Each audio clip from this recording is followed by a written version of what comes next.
On October 16, 1991, over 100 people were having lunch inside a Luby's cafeteria when 35-year-old George Hennard drove his pickup truck through a floor-to-ceiling window. He then proceeded to open fire with 2 handguns, ultimately killing 23 people before fatally shooting himself. In the hours that followed, a crime scene unit walked around the restaurant, documenting anything that was perceived as evidence. This included plates, eating utensils, and even the tables that Hennard's truck had knocked over. The footage begins with an officer standing next to the window that had been shattered by the vehicle. Upon entering the restaurant, the cameraman steps around the truck and walks down the serving line, documenting 3 bodies that had been unable to seek cover during the rampage. They go back towards the dining area, where investigators are seen taking photographs and collecting bullet fragments. A majority of the victims were turned over onto their backs and had their IDs placed near their faces.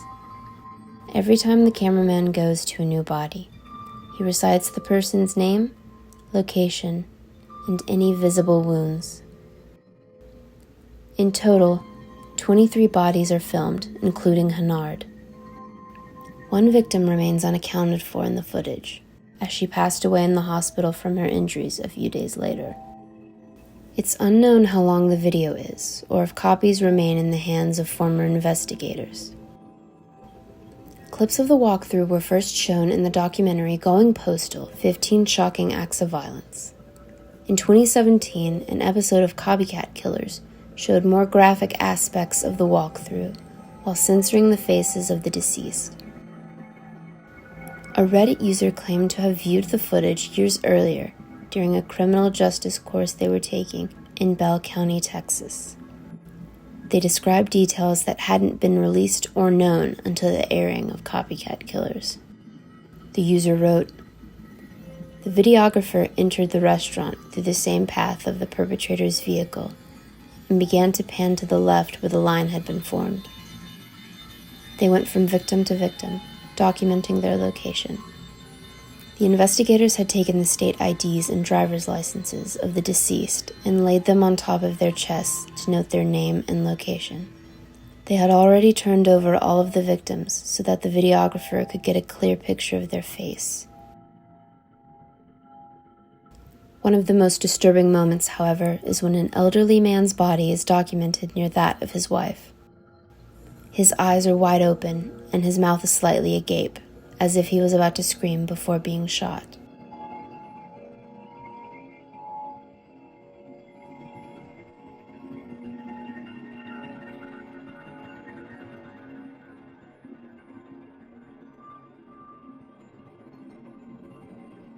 On June 7, 2016, a college graduate by the name of Colin Scott traveled to Yellowstone National Park with his sister Sable. The pair had decided they wanted to hot pot, a forbidden practice where park-goers attempt to soak in one of Yellowstone's thermal pools.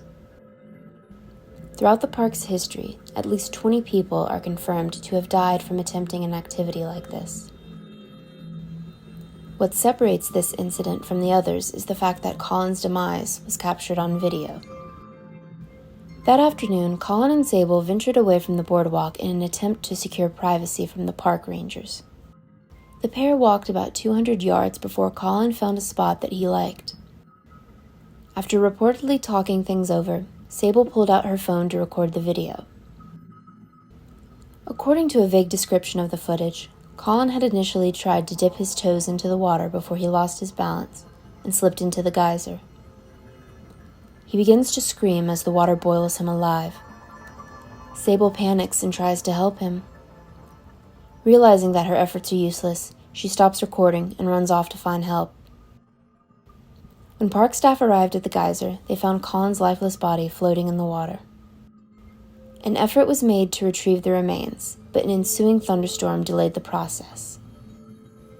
By the next morning, only Colin's sandals and wallet were taken out of the geyser, because that's all that remained. Overnight, the hot spot had continued to boil the 23-year-old's body until it dissolved completely. Geysers will destroy your body as if you were taking an acid bath. Yellowstone is very well aware of this, and if the warning signs are ignored, visitors will be threatened with a citation or jail time. Other than the previous description, no footage, images, or audio have surfaced in the last 6 years. And frankly, we shouldn't hold our breath on this one.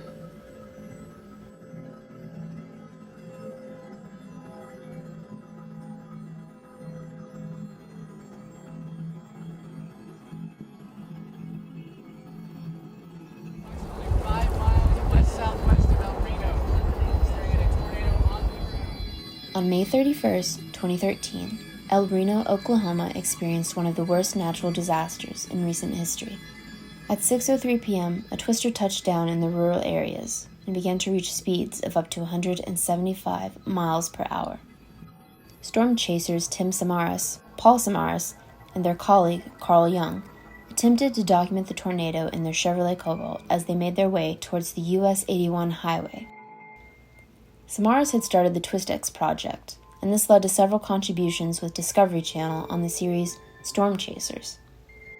Samaras was well respected in the storm chasing community due to his dedication and passion for wanting to make a difference. His youngest son, Paul, was eventually brought onto the crew as a photographer, and the group toured throughout Tornado Alley, capturing some of the best storm footage that the public had ever seen.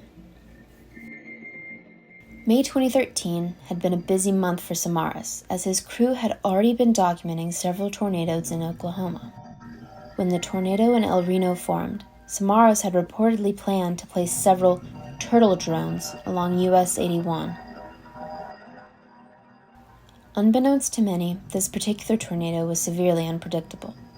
It was later revealed to have a width of over 2.5 miles, and it reached a top speed of 296 miles per hour. Several storm chasers were injured during the encounter, and the tornado claimed a total of 8 lives, including those of the TWISTEX crew. When the storm ceased, several acquaintances went out looking for Tim because he had failed to report his status. The Chevrolet Cobalt was found in a field near the highway. Amongst the wreckage was Tim's body, still strapped into place by the seatbelt. The twister's strength had pulled Paul Samaras and Carl Young out of the vehicle.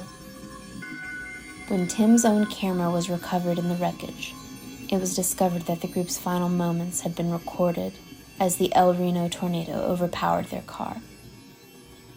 One of the few people to view the footage was Gabe Garfield, another fellow storm chaser who was good friends with the Samaras family. Knowing very well that the footage will never be released, he provided the following description. The group is driving along the dirt road. Carl is the one behind the wheel, and nothing seems to be wrong at first. After a few seconds of silence, Carl says, "There's no rain around here." The camera documents a sudden change in the weather. The air around them has grown eerily still. And that's when Tim says out loud, "Oh, I think we're in a bad spot." The footage ends right there. A few storm chasers heard Tim on the radio at around 6:22 p.m., reportedly shouting, "We're gonna die." After that, no one could get in touch with the group. A few days later, storm chaser Dan Robinson released footage that showed him narrowly escaping the tornado through a hurdle of rain. Robinson mentioned that he had encountered Tim's group mere moments before the storm, quote, "sucked them in." Inside of Robinson's vehicle were 2 dash cams, one that focused on the front windshield and another that focused on the rear window. The rear dash cam catches a glimpse of the Chevrolet at 6:19 p.m. as it veers onto the same road as Robinson. As the sky grows darker, he slams on the gas pedal and doesn't look back, but the dash cam captures everything. In a photo that was published by National Geographic, a screenshot from the rearview dash cam shows the headlights of the Chevrolet Cobalt in the path of the vortex. No more than a minute later, Tim, his son Paul, and Carl Young would lose their lives. Out of respect to the families involved, Robinson has no intention of releasing the full dash cam video. The footage captured on Tim's camera will also never be made public, and is presumed to be in the possession of his family. While the story is downright tragic and heartbreaking, the TWISTEX crew died doing what they loved. Tim's widow, Kathy Samaras, once said, he wanted to have a positive impact on life. That was one of his goals. He wanted to contribute somehow to the world. Nothing ever stopped him. He just had this ability to envision it.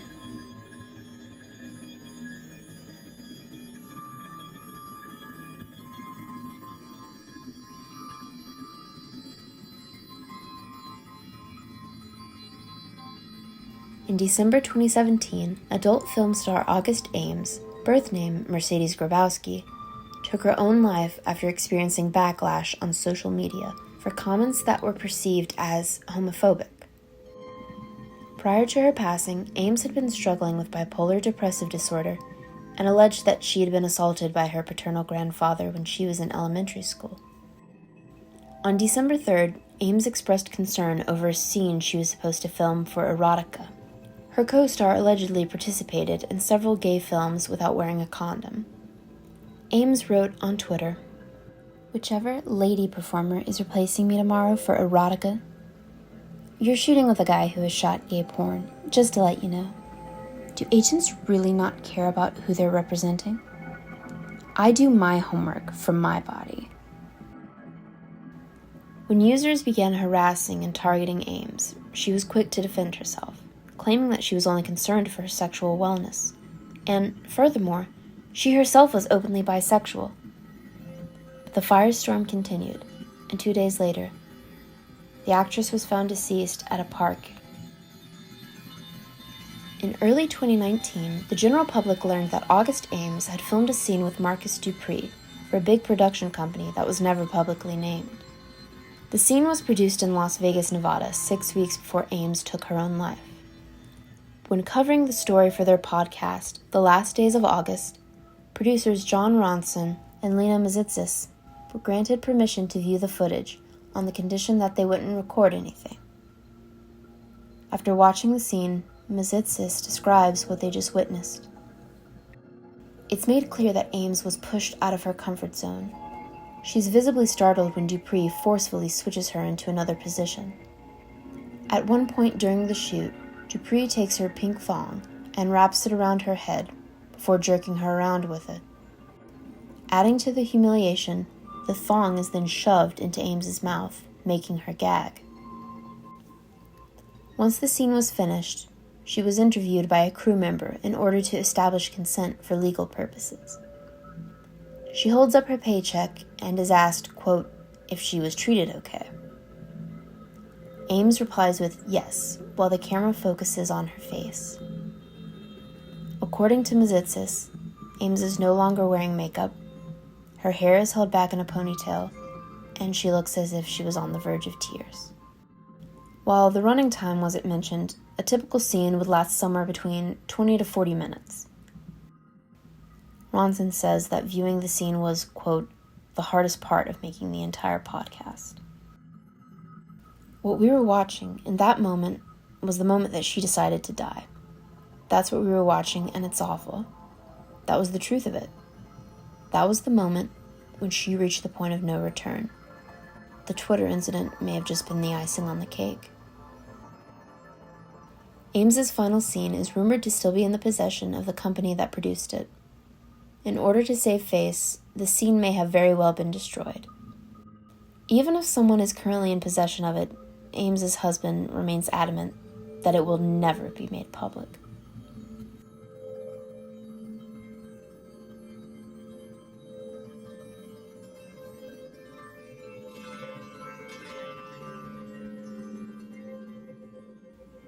On April 16, 2007, Blacksburg, Virginia became the site of one of the worst school shootings in United States history.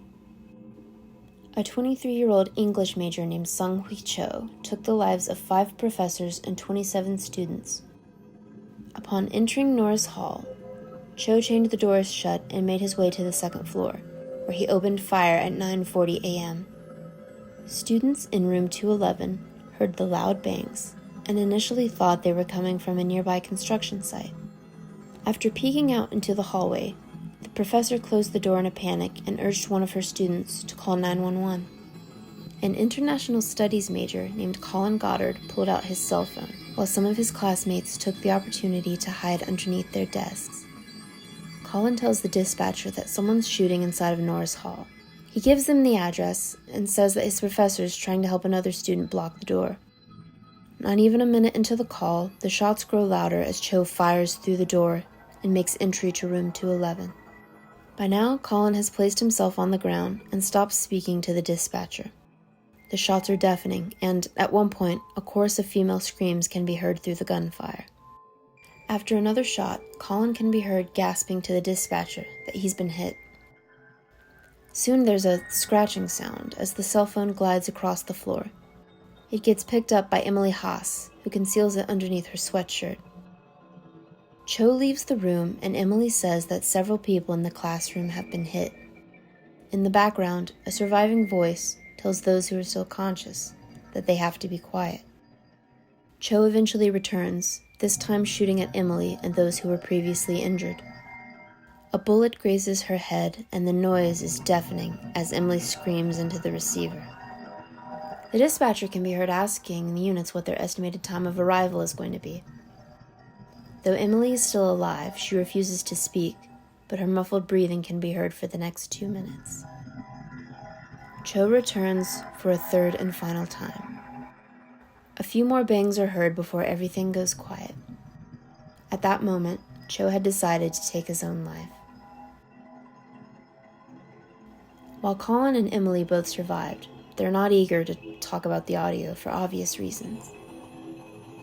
As of 2022, it's unknown if a copy of this recording still exists.